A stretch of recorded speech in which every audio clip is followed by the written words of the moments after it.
Hi guys. So, in lieu of this past weekend, and all of the horrible things that have happened, I thought it would be just a good thing to, in way of remembering them, remembering how we have been so blessed in our lives with the families that we've been given, in the country that we have been granted citizenship to, and to have had an experienced childhood, because a lot of people around the world don't, and to have survived childhood, which the 20 children that died didn't. It was taken from them, and this book, I don't know if you can, if you can read it, it's kind of backwards, but this book is kind of the symbol of a lot of people's childhood, and it is definitely of mine. So I'm going to, in honor of the Sandy Hook children and teachers that have died, and all those who have suffered from things like this, from events as tragic as this, I'm going to recall my childhood, and I hope you will with me as well, as I read the introduction and the first chapter. Now, I have a friend that told me she liked it in a different accent, and so I will do it in that accent. I don't know why, but here we go. Introduction. If you happen to have read another book about Christopher Robin, you may remember that he once had a swan, or the swan had Christopher Robin, I don't know which, and that he used to call this swan Pooh. That was a long time ago, and when we said goodbye, we took the name with us, as we didn't think the swan would want it anymore.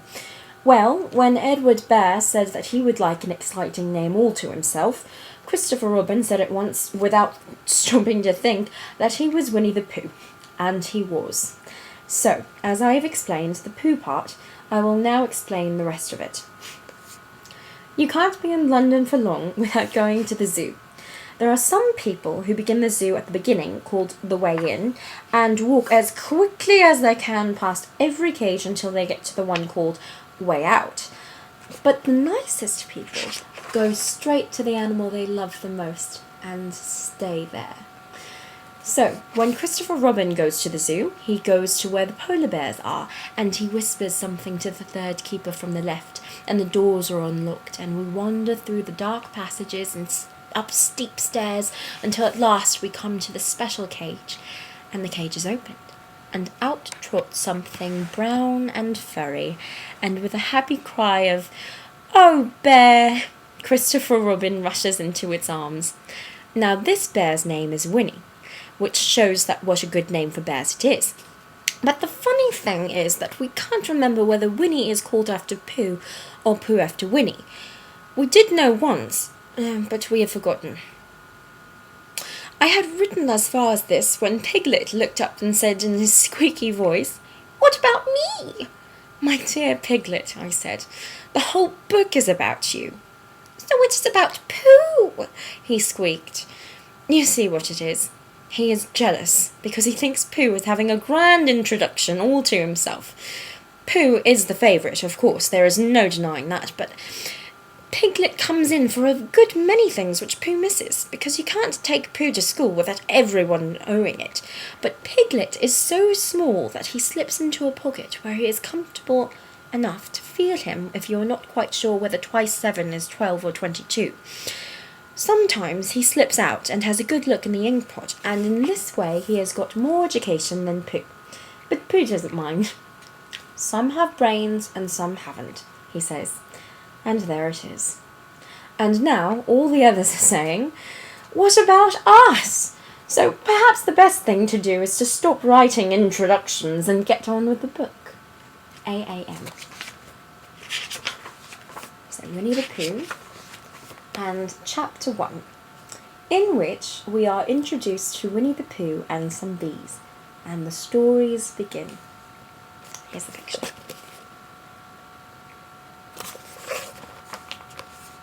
Here is Edward Bear, coming downstairs now. Bump, bump, bump on the back of his head, behind Christopher Robin.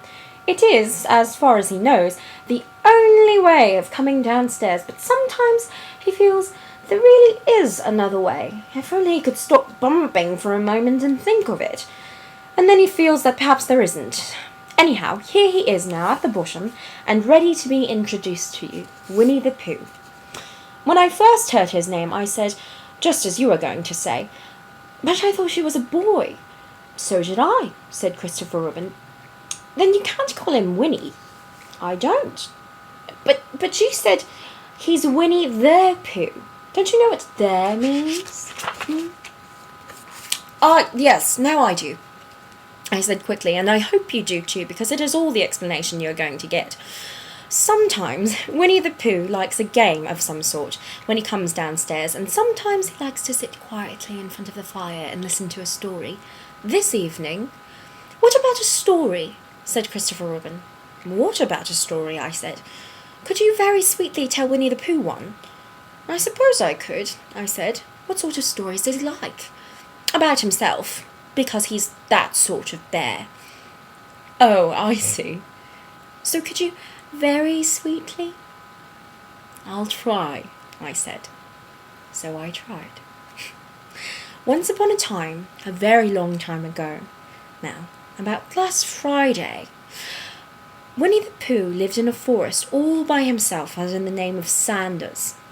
What does under the name mean? Asked Christopher Robin. It means he had a name over the door in gold letters and lived under it. Winnie-the-Pooh wasn't quite sure, said Christopher Robin. Now I am, said a growly voice. Then I will go on, said I.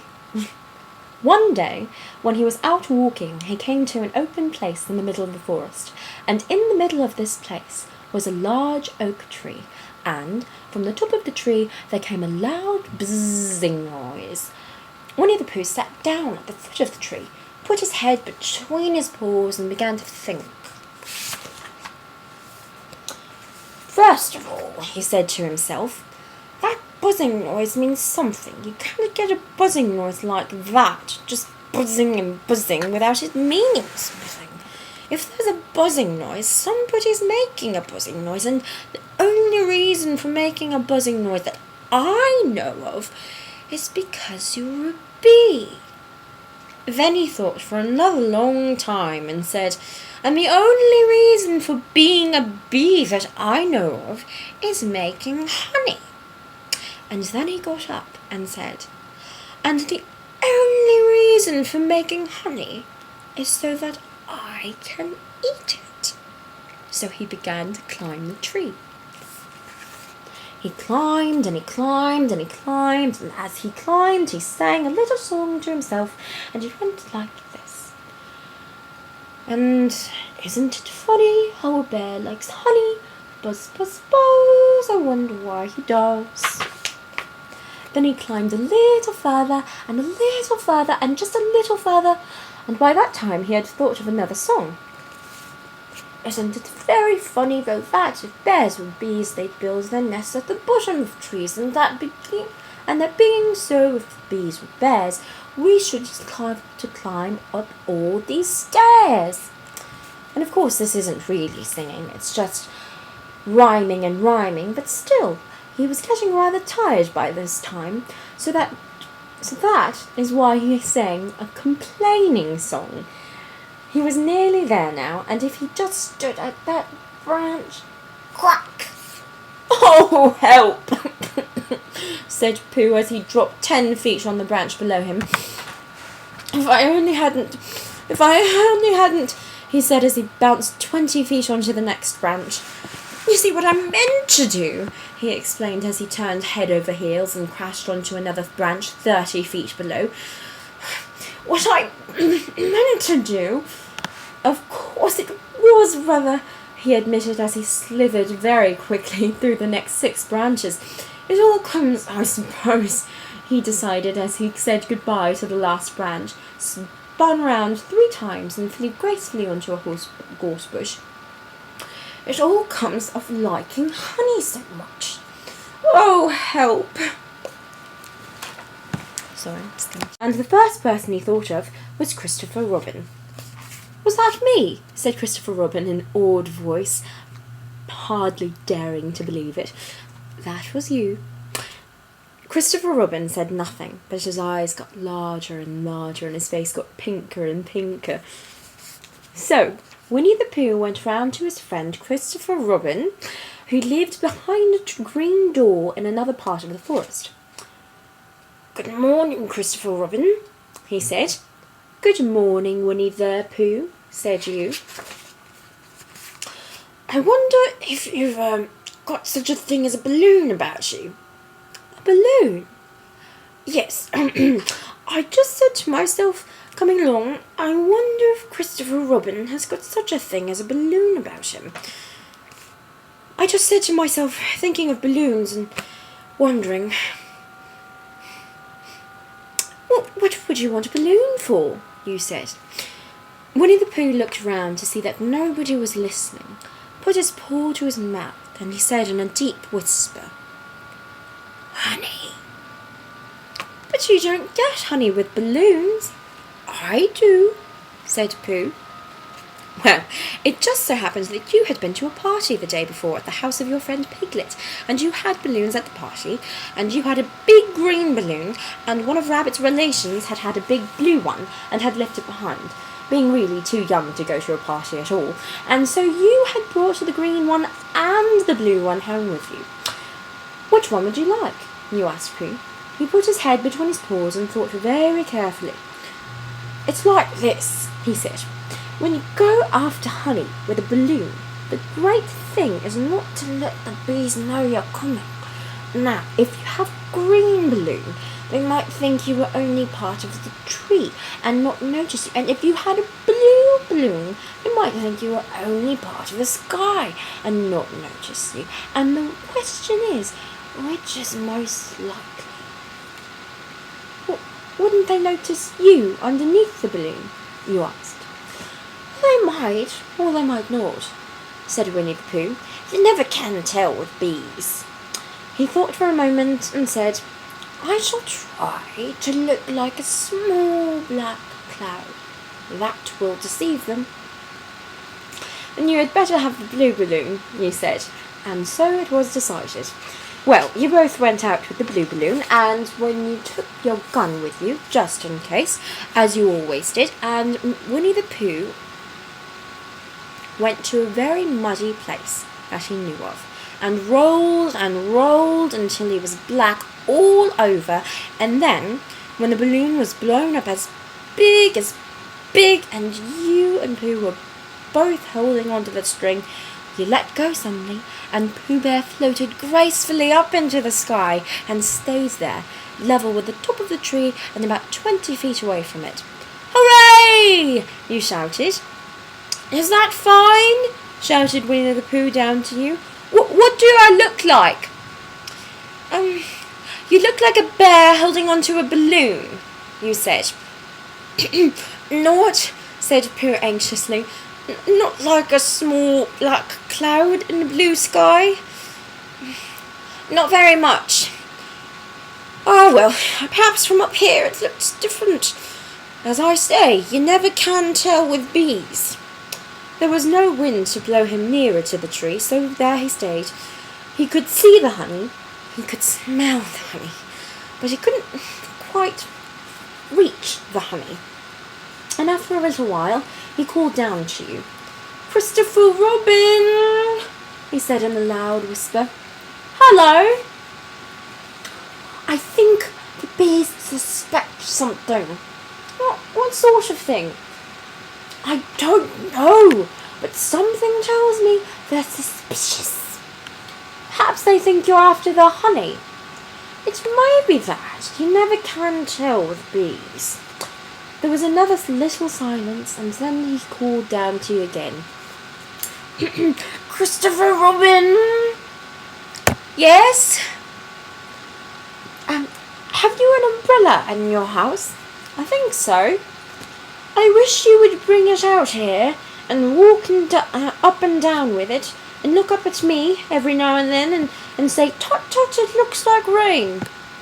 I think If you did that, it would help with the deception which we are practicing on these bees. Well, you laughed at yourself. Silly old bear. But you didn't say it out loud because you were so fond of him, and you went home for your umbrella. "Oh, there you are," called down Winnie-the-Pooh as he got back to the tree. "I was beginning to get anxious. I've discovered that bees are now definitely suspicious." "Shall I put my umbrella up?" he said. "Yes, but wait a moment. We must be practical. The important bee to deceive is the queen bee. Can you see which is the queen bee from down there?" "No." "A pity. Well, now, if you walk up and down with your umbrella saying, 'Tut, tut, it looks like rain,' I shall do what I can by singing a little cloud song, such as a cloud might sing. Go, go." So, while you walked up and down and wondered if it would rain, Winnie-the-Pooh sang this song. "How sweet to be a cloud floating in the blue. Every little cloud always sings aloud. How sweet to be a cloud floating in the blue. It makes him very proud to be a little cloud." The bees were still buzzing as suspiciously as ever. Some of them, indeed, left their nest and flew all round the cloud as it began the second verse of its song. And one bee sat down on the nose of the cloud for a moment and then got up again. "Christopher, ow! Robin," called the cloud. "Yes?" "Pooh, I have just been thinking, and I have come to a very important decision. These are the wrong sort of bees." "Are they?" "Quite the wrong sort. So I should think that they should make the wrong sort of honey. Shouldn't you?" "Would they?" "Yes. So I think I shall come down." "How?" asked you. Well, Winnie-the-Pooh hadn't thought about this. If he let go of the string, he would fall bump, and he didn't like the idea of that. So he thought for a long time, and then he said, "Christopher Robin, you must shoot the balloon with your gun. Have you got your gun?" "Of course I have," he said. "But if I do that, it will spoil the balloon," you said. "But if you don't," said Pooh, "I shall have to let go, and that would spoil me." "It's 7 o'clock. And it's 7 o'clock. When you put it like this, you saw how it was, and you aimed very carefully at the balloon and fired. "Ow! Ow!" "Did I miss?" "Well, you didn't exactly miss," said Pooh, "but you missed the balloon." "I'm so sorry," you said, and you fired again, and this time you hit the balloon, and the air came slowly out, and Winnie-the-Pooh floated down to the ground. But his arms were so stiff from holding onto the string of the balloon all that time that they stayed up straight in the air for more than a week, and whenever a fly came and settled on his nose, he had to blow it off. And I think, but I am not sure, that is why he is always called Pooh. "Is that the end of the story?" asked Christopher Robin. "Well, that's the end of that one. There are others. About Pooh and me. And Piglet and Rabbit and all of you. Don't you remember?" "I do remember, and then when I try to remember, I forget." "That day when Pooh and Piglet tried to catch the heffalump? They didn't catch it, did they?" "No. Pooh couldn't, because he hasn't any brain. Did I catch it?" "Well, that comes into the story." Christopher Robin nodded. "I do remember," he said, "only Pooh doesn't very well, so that's why he likes having it told to him again, because then it's a real story and not just a remembering." "That's just how I feel," I said. Christopher Robin gave a deep sigh, picked up his bear by the leg, and walked off to the door, trailing Pooh behind him. At the door, he turned and said, coming to see me have my bath?" "I might," I said. "I didn't hurt him when I shot him, did I?" "Not a bit." He nodded and went out, and in a moment I heard Winnie-the-Pooh, bump, bump, bump, going up the stairs behind him. And that's it. So, sorry for the mistakes, but I hope you liked it, and I hope that brings back childhood memories. And even if you'd never read Winnie-the-Pooh before, like this, the original, I hope it just, you can think of other books that you cherished as a child, and they don't have to be long. They can be the Bernstein Bears or whatever. Just remember your childhood, and feel grateful and appreciative of the time that you have and that you had. Even through these hard times, God is still here, and let us not lose sight of that. And we can be sad, but we can also remember, and having stories like this retold is something that's important. All I mean to say is, love the ones you're with and cherish the memory of the ones that have left. Merry Christmas, and God bless.